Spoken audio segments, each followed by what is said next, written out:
கூர்ந்து கவனிப்போம் என்றால் அந்த 3 வசனத்திலையும் ஒரு வார்த்தை திரும்ப திரும்ப வருகிறதை பார்க்கிறோம். என்ன வார்த்தை வருது? 3 வசனத்திலே ஒரு வார்த்தை இருக்கு. என்ன வார்த்தை? 3ஆம் வசனம், 6ஆம் வசனம், 9ஆம் வசனம். மரணம் அப்படின்ற வார்த்தை வருது. வேற இன்னொரு வார்த்தையும் வருது. 3ஆம் வசனம், 6ஆம் வசனம், 9ஆம் வசனம். இருக்கிறோம் 9ஆம் வசனத்துல. ஆமா, இந்த அறிந்திருக்கிறோம் அறிந்திருக்கிறோம் என்று சொல்லப்படுகிறதே இந்த முதல் 10 வசனத்துல பரிசுத்த பவுல் தேவனுடைய ஆவியினாலே நிறைந்து ஒரு காரியத்தை அவர் சொல்லுகிறார். ஒரு காரியத்தை நீங்கள் அறிய வேண்டும். இது என்ன அறிவு அப்படின்னு சொன்னா அந்த இடத்துல சொல்லப்படுகிறதான காரியம் ஞானஸ்தானத்தை குறித்து சொல்லப்படுகிறது. ஞானஸ்தானத்தை குறித்து ஞானஸ்தானத்தை குறித்து சொல்லப்படும் போது 2 காரியங்கள் சொல்லப்படுகிறதை பார்க்கிறோம். 3ஆம் வசனத்தை வாசிக்கலாம். 3ஆம் வசனம், இயேசுவுக்குள்ளாக ஞானஸ்தானம் பெற்ற நாம் அனைவரும் அவருடைய மரணத்துக்குள்ளாக ஞானஸ்தானம் பெற்றதை அறியாமல் இருக்கிறீர்களா? இந்த 3ஆம் வசனத்துல 2 ஞானஸ்தானத்தை நாம் பார்க்கிறோம். 2 ஞானஸ்தானம். முதல் ஞானஸ்தானம் என்ன அப்படின்னு சொன்னா கிறிஸ்து இயேசுவுக்குள்ளான ஞானஸ்தானம். 2வது மரணத்துக்குள்ளான ஞானஸ்தானம். கிறிஸ்து இயேசுவுக்குள்ளான ஞானஸ்தானம், மரணத்துக்குள்ளான ஞானஸ்தானம். இது என்ன 2 ஞானஸ்தானம் அப்படின்னு சொன்னா முதல் சொல்லப்படுகிறதான இந்த கிறிஸ்து இயேசுவுக்குள்ளான ஞானஸ்தானம் என்பது எல்லாரும் ஒரே நேரத்தில் எடுக்கிறதான ஒரு ஞானஸ்தானம். வாசிக்கலாம் ஒரு வசனத்தை. 1 கொரிந்தியரின் நிருபம் 1 கொரிந்தியரின் புத்தகம் 12ஆம் அதிகாரத்தினுடைய 13ஆம் வசனம். 12ஆம் அதிகாரத்தினுடைய 13ஆம் வசனம். நாம் யூதராயினும் கிரேக்கராயினும் அடிமைகளாயினும் சுயாதீனராயினும் எல்லாரும் ஒரே ஆவியினாலே ஒரே சரீரத்துக்குள்ளாக ஞானஸ்நானம் பண்ணப்பட்டு எல்லாரும் ஒரே ஆவிக்குள்ளாகவே தாகடிக்கப்பட்டோம். இங்கே சொல்லப்படுகிறதான காரியம் ஒரே ஆவியினாலே, ஒரே ஆவியினாலே நாம் எல்லாரும் ஒரே நேரத்தில் செய்கிறதான காரியம். இஸ்ரவேல் ஜனங்கள் சிவந்த சமுத்திரத்தை கடந்து வந்தார்கள். அப்படி கடந்து வரும்போது அங்கே சொல்லப்படுகிறது அவர்கள் எப்படி அந்த தண்ணீரை கடந்து வந்தார்களோ எல்லாரும் ஒரே நேரத்தில் தண்ணீரை கடந்து வந்தார்கள். அது ஒரு விதமான ஞானஸ்தானம். அதை ஒப்பனையாக கொண்டு இங்கே சொல்லப்படுகிறதான காரியம் இந்த கிறிஸ்து இயேசுவுக்குள்ளான ஞானஸ்தானம் என்பது ஆவியானவராலே எடுக்கப்படுகிறதான ஞானஸ்தானம். கிறிஸ்து என்றால் நம்ம எல்லாருக்கும் தெரியும். கிறிஸ்து என்றால் அபிஷேகம் பண்ணப்பட்டவர். அபிஷேகம் பண்ணப்பட்டவர் கிறிஸ்து என்றால் அபிஷேகம் பண்ணப்பட்டவர். அப்படி என்றால் முதல் ஞானஸ்தானம் என்னவென்றால் ஆவியானவராலே எடுக்கப்படுகிறதான, ஆவியானவராலே நிரப்பப்படுகிறதான ஒரு ஞானஸ்தானத்தை நாம் பார்க்கிறோம். அதே 3ஆம் வசனத்தில் அதே இடத்துல நம்ம பார்க்கிறோம். 2வதாக அவருடைய மரணத்துக்குள்ளான ஞானஸ்தானம். மரணத்துக்குள்ளான ஞானஸ்தானம். ஞானஸ்தானம் என்றால் நம்ம எல்லாருக்கும் தெரியும் மூழ்குதல் அப்படின்னு அர்த்தம். என்னது? இம்மஸ்ட், அப்படியே மூழ்கி. அது எதை காண்பிக்கிறது என்றால் மரணத்தை காண்பிக்கிறது. நாம் எல்லாருக்கும் தெரியும், ஞானஸ்தானத்தை நம்ம எல்லாரும் பார்த்துருக்கிறோம். தண்ணீரில் மூழ்கி திரும்பவும் என்ன பண்ணுறாங்க? அப்படி தண்ணிக்குள்ள போகும்போது அவன் பாவத்துக்கு மரிக்கிறான். திரும்பவுமாக அவன் என்ன பண்றான்? நீதிக்கு பிழைக்கிறான். பாவத்துக்கு மரித்து நீதிக்கு அவன் பிழைக்கிறதை நாம் பார்க்கிறோம். இப்படி சொல்லும்போது இங்கே முதல்ல சொல்லப்படுறதான காரியம் என்னவென்றால் 3ஆம் வசனத்தை திரும்பவும் வாசிங்க. கிறிஸ்து இயேசுவுக்குள்ளாக ஞானஸ்நானம் பெற்ற நாம் அனைவரும் கிறிஸ்து இயேசுவுக்குள்ளாக ஞானஸ்தானம் பெற்ற நாம் எல்லாரும் அவருடைய மரணத்துக்குள்ளாக ஞானஸ்நானம் பெற்றதை அறியாமல் இருக்கிறீர்களா? இப்ப நம்ம எல்லாரும் கிறிஸ்தவ அந்த சூழ்நிலையில் நான் பார்ப்போமேனால் ஃபஸ்ட்டு ரட்சிக்கப்படுதல், அதுக்கு அடுத்தது ஞானஸ்தானம் பெறுதல், அதுக்கு அடுத்தது பரிசுத்த ஆவியினுடைய அபிஷேகத்தை பெறுதல். அப்படிதான் நம்ம பார்க்குறோம். ஆனால் இங்கே என்ன சொல்லப்படுதுன்னு சொன்னால், ஃபஸ்ட்டு என்ன ஞானஸ்தானம்? கிறிஸ்து இயேசுவுக்குள்ளான ஞானஸ்தானம், அபிஷேகம். அதற்கு பிற்பாடு என்னது? மரணத்துக்கு ஏதுவான ஞானஸ்தானம். அப்போ நம்ம நீதிக்கு பாவத்துக்கு மரித்து நீதிக்கு பிழைக்கிறதான இந்த ஞானஸ்தானம், இது எங்க நடக்குது? எங்க இது நடந்தது அப்படின்னு சொன்னா வாசிக்கலாம். அப்போஸ்தலர் நடபடிகள் 34 48 வரைக்கும். அப்போஸ்தலர் 10ஆம் அதிகாரம் 34ஆம் வசனத்திலிருந்து 48ஆம் வசனம் வரைக்கும். அப்போஸ்தலர் 10ஆம் அதிகாரம் 34ஆம் வசனத்திலிருந்து 48 வரைக்கும். நீங்க 47 48 மட்டும் வாசிக்கலாம். 46 இருந்து வாசிங்க. 46 பேதுருவோடு கூட வந்திருந்த விருத்த சேதனமுள்ள விசுவாசிகள் கேட்கும்போது பரிசுத்த ஆவியின் வரம் புறஜாதிகள் மேலும் பொழிந்தருளப்பட்டதை குறித்து பிரமித்தார்கள். அப்பொழுது பேதுரு நம்மை போல பரிசுத்த ஆவியை பெற்ற இவர்களும் ஞானஸ்தானம் பெறாதபடிக்கு எவனாகிலும் தண்ணீரை விளக்கலாமா என்று சொல்லி. இங்கே பவுல் அந்த பட்டணத்துக்கு போகிறார். அங்க போய் அவர் பிரசங்கம் பண்ணி அவர் என்ன பண்றார்? ஜெபிக்கிறார். ஜெபித்த உடனே நடந்த சம்பவம் என்னது? பரிசுத்த ஆவியினால அவங்க நிரப்பப்பட்டார்கள். ஏன்னா அது 43 வாசிக்கலாம், அப்பதான் நமக்கு அது புரியும். அவரை விசுவாசிக்கிறவன் எவனோ அவன் அவருடைய நாமத்தினாலே பாவ மன்னிப்பை பெறுவான் என்று தீர்க்கதரிசிகள் எல்லாரும் அவரை குறித்தே சாட்சி கொடுக்கிறார்கள் என்றார். இந்த வார்த்தைகளை பேதுரு பேசிக் கொண்டிருக்கையில் கேட்டவர்கள் யாவர் மேலும் பரிசுத்த ஆவியானவர் இறங்கினார். அவங்க எல்லாம் ஞானஸ்தானம் எடுத்தவங்களா? இல்ல. வசனத்தை கேட்கும் போதே பரிசுத்த ஆவியானவர் அவர்கள் மேல் இறங்கினார். அவர்கள் பல பாஷைகளை பேசுகிறதையும் தேவனை புகழுகிறதையும் பேதுருவோடு கூட வந்திருந்த விருத்த சேதனமுள்ள விசுவாசிகள் கேட்கும் போது பரிசுத்த ஆவியின் வரம் புறஜாதிகள் மேலும் பொழிந்தருளப்பட்டதை குறித்து பிரமித்தார்கள். எல்லாரும் பிரமிக்கிறாங்க. என்னப்பா இது? ஃபர்ஸ்ட் ரட்சிக்கப்படணும், அடுத்தது ஞானஸ்தானம் பெறணும், அதுக்கப்புறமா தானப்பா அபிஷேகம், பரிசுத்த ஆவியானோட அபிஷேகம். எல்லாரும் பிரமிக்கிறாங்க. ஏன் பிரமிப்புனா, இவங்கெல்லாம் ஞானஸ்தானமே எடுக்கல, ஆனா ஆவியானவர் என்ன பண்ணார்? இவர்கள் மேல பொழிந்தருளினார். இவர்கள் பற்பல பாஷைகளை பேசுகிறார்கள் என்று பிரமிக்கிறாங்க.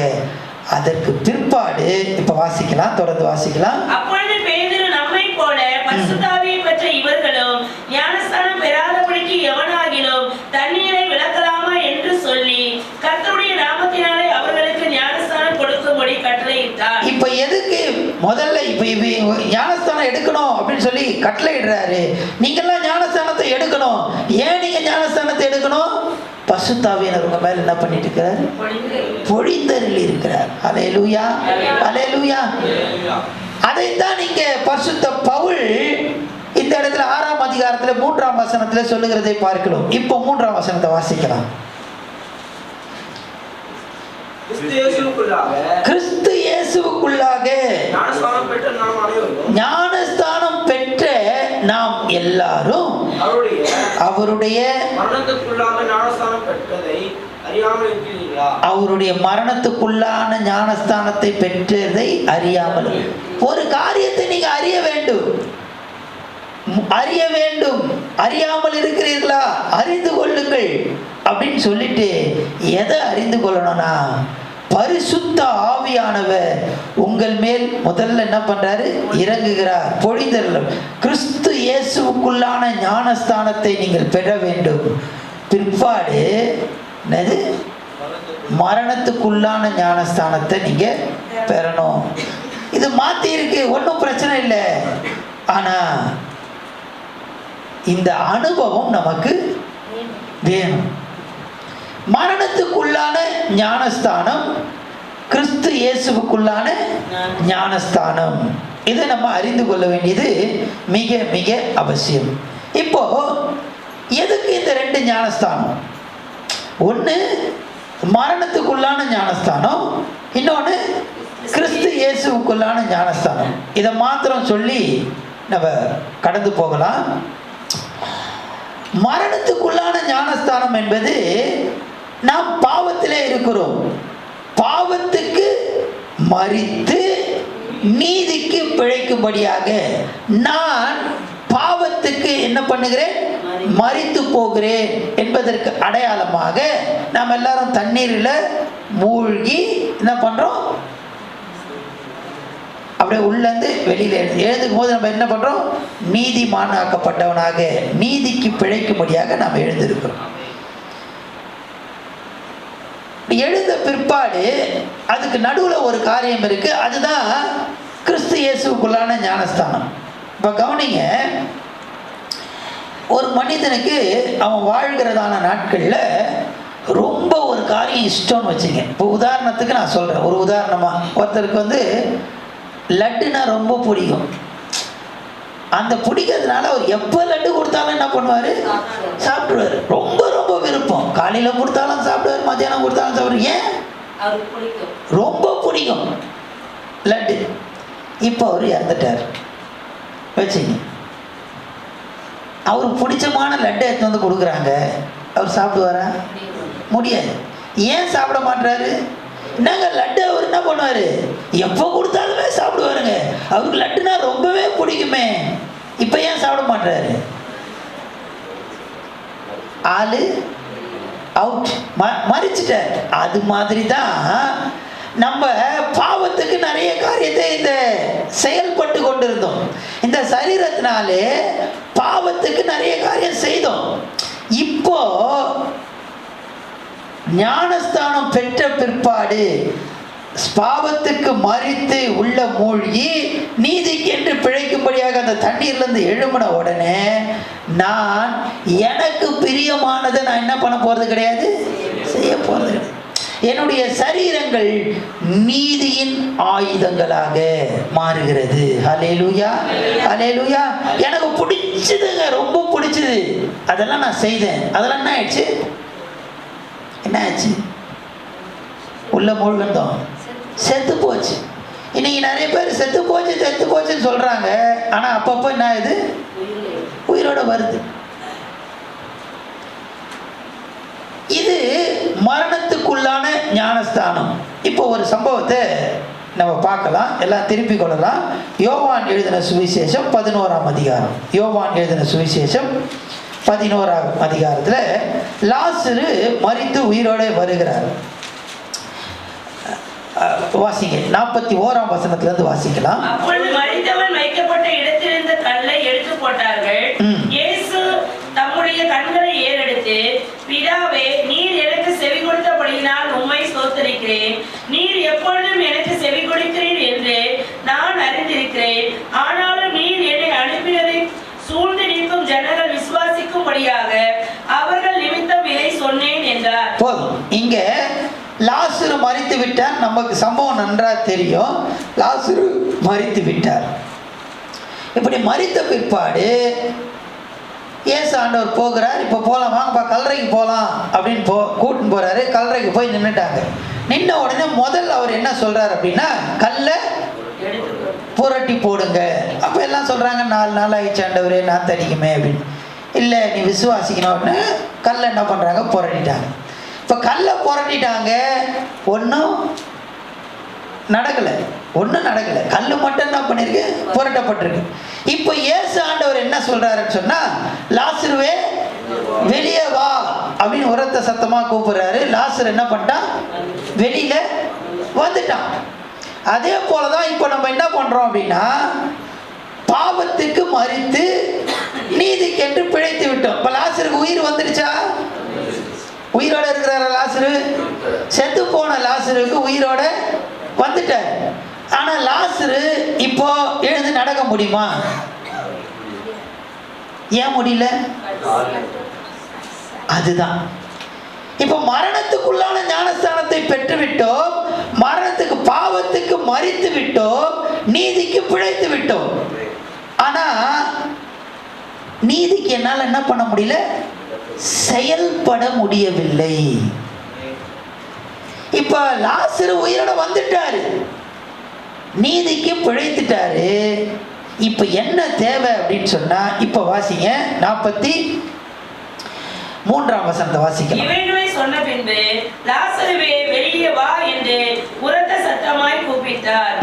அப்பொழுது மரித்தவன் வெளியே வந்தான். கால்களும் கைகளும் பிரேத சீலைகளினால் கட்டப்பட்டிருந்தது. அவருடைய கால்களும் கைகளும் பிரேத சீலையினாலே கட்டப்பட்டிருந்தது. முகமும் சீலையால் சுற்றப்பட்டிருந்தது. இயேசு அவர்களை நோக்கி, இவனை கட்டவிழ்த்து விடுங்கள் என்றார். இவனை கட்டவிழ்த்து விடுங்கள் என்று சொல்லுகிறார். அல்லேலூயா. யூதர்களுடைய முறைமையின்படி பார்த்தீங்கன்னா, மரித்த உடனே அந்த சீலைகள் அப்படின்னு சொல்கிறப்ப அந்த லினன் கிளாத், அதில் வந்து என்ன பண்ணுவாங்க, அவங்கள அப்படியே சுற்றுவாங்க. எப்படி சுற்றுவாங்கன்னா, 2 கட்டு போடுவாங்க. கழுத்துலேருந்து என்ன பண்ணுவாங்க, உடம்பு கால் ஃபுல்லாக ஒரு கட்டும், தலைக்கு மட்டும் தனியாக என்ன பண்ணுவாங்க, ஒரு கட்டும் போடுவாங்க. இப்படி தான் போட்டு வச்சிருக்கு அவருக்கு. லாசருக்கு உயிர் வந்துருச்சு, ஆனால் எழுந்து நடக்க முடியல. இன்றைக்கு நாம் கூட மரணத்துக்குள்ளான ஞானஸ்தானத்தை நாம் பெற்றுவிட்டோம். ஞானஸ்தானம் எல்லாரும் பெற்றிருப்போம். தண்ணீரில் மூழ்கி உயிரோட வந்துட்டோம். ஆனால் நம்ம என்ன பண்ண முடியல, செயல்பட முடியல. அதுக்கு தான் தேவை. என்ன தேவை அப்படின்னா, 6ஆம் அதிகாரத்தினுடைய 3ஆம் வசனம் சொல்லுகிறது, கிறிஸ்து இயேசுவுக்குள்ளான ஞானஸ்தானம். கட்டு அவிழ்க்கும். இந்த ஆண்டவர் பரிசுத்த ஆவியானவருடைய அபிஷேகம், அந்த பரிசுத்த ஆவியினால் வருகிறதான அந்த ஞானஸ்தானத்தை நாம் பெறும்போது, அந்த பரிசுத்த ஆவியானவர் நம்முடைய கட்டுக்களை அறுக்கிறார், நாம் நீதிக்கென்று செயல்படும்படியாக. அல்லேலூயா. இன்னொரு வார்த்தையில சொல்ல வேண்டும் என்றால், அங்க பவுல் ஒரு வார்த்தையை சொல்லுகிறார். வாசிக்கலாம். 6ஆம் வசனத்தை வாசிக்கலாம். நாம் இனி பாவத்துக்கு ஊழியம் செய்யாதபடிக்கு பாவ சரீரம் ஒழிந்து போகும் பொருட்டாக நம்முடைய பழைய மனுஷன் அவரோட கூட சிலுவையில் அறையப்பட்டது என்று அறிந்திருக்கிறோம். அங்க ஊழியம் செய்தல் அப்படின்னு போடப்பட்டிருக்கு பார்த்தீங்களா, அதுதான் செயல்படுதல்.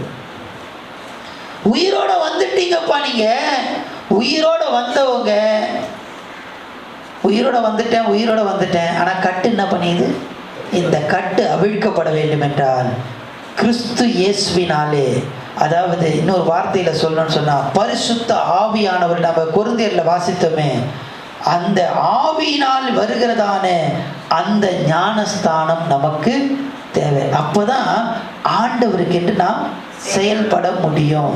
இல்லாவிட்டால் உயிர் இருக்கும், செயல்பட முடியாது. அப்படியே ஒருத்தரை கட்டி வச்சிங்கன்னு வச்சிங்களேன், என்ன ஆகிடுவார் அவர், அவ்வளோதான்.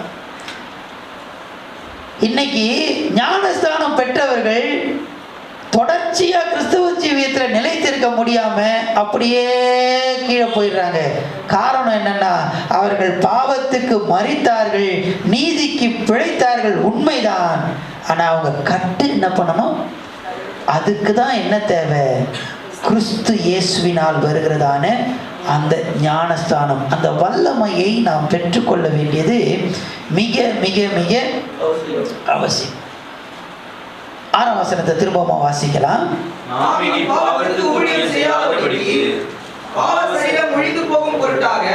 நம்முடைய பழைய மனுஷன் அவரோட கூட சிலுவையில் அறையப்பட்டது என்று அறிந்திருக்கிறோம். சிலுவையில் அறையப்பட்டது என்று அறிந்திருக்கிறோம்.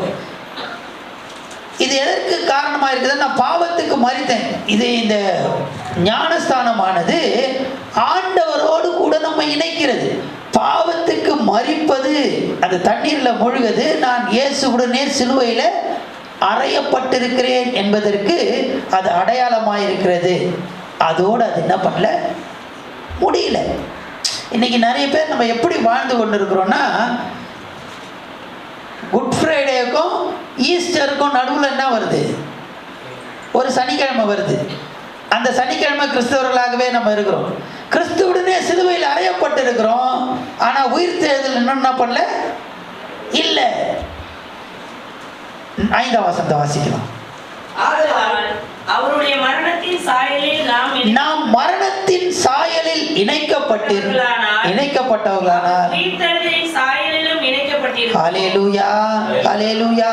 நீ மரணத்தின் சாயலில் இணைக்கப்பட்டிருப்பேன்னு சொன்னா உயிர்த்தெழுதலின் சாயலிலும் இணைக்கப்பட வேண்டியது அவசியம். ஹல்லேலூயா, ஹல்லேலூயா. தேவ ஜனமே, இன்றைக்கு நம்ம அந்த பாவத்துக்கு மரிப்பது என்பது அவருடனே நான் சிலுவையில் அறையப்பட்டிருக்கிறேன். என் பாவ மனிதன், எனக்கு பிரியமான காரியம், நான் எதெல்லாம் செய்தேன், உலகத்துக்கான காரியத்தெல்லாம் செய்தேன், இது எல்லாத்தையும் சிலுவையில் நான் என்ன பண்ணிட்டேன், அரைஞ்சிட்டேன். இப்பொழுது நான் நீதிக்கென்று பிழைக்கிறேன் அப்படின்னும் போது அந்த உயிர்த்தெழுதலின் சாயல் 5ஆம் வசனத்தை திரும்பமா வாசிக்கலாம். ஆதலால் அவருடைய மரணத்தின் சாயலில் நாம் இணைக்கப்பட்டவர்களானால் அவர் உயிர்த்தெழுதலின் சாயலிலும் இணைக்கப்பட்டிருப்போம். நிறைய நேரத்தில் நம்ம பாவத்துக்கு மரித்து நீதிக்கு பிழைக்கிறத மட்டும் தான் சொல்றோம். சிலுவையில் அறையப்படுவது மாத்திரமல்ல, அவர் சிலுவையில் அறையப்பட்டு அப்படியே மரித்து அப்படியே மண்ணோட போல சிலுவையில் அறைந்து மரித்த இயேசு திரும்பமா உயிர்த்தெழுந்தார். ஹல்லேலூயா. இன்றைக்கு இந்த ஞானஸ்தானமானது என்ன அப்படின்னு சொன்னா, நான் மரித்தேன், திரும்பமா உயிர்த்தெழுந்திருக்கிறேன்.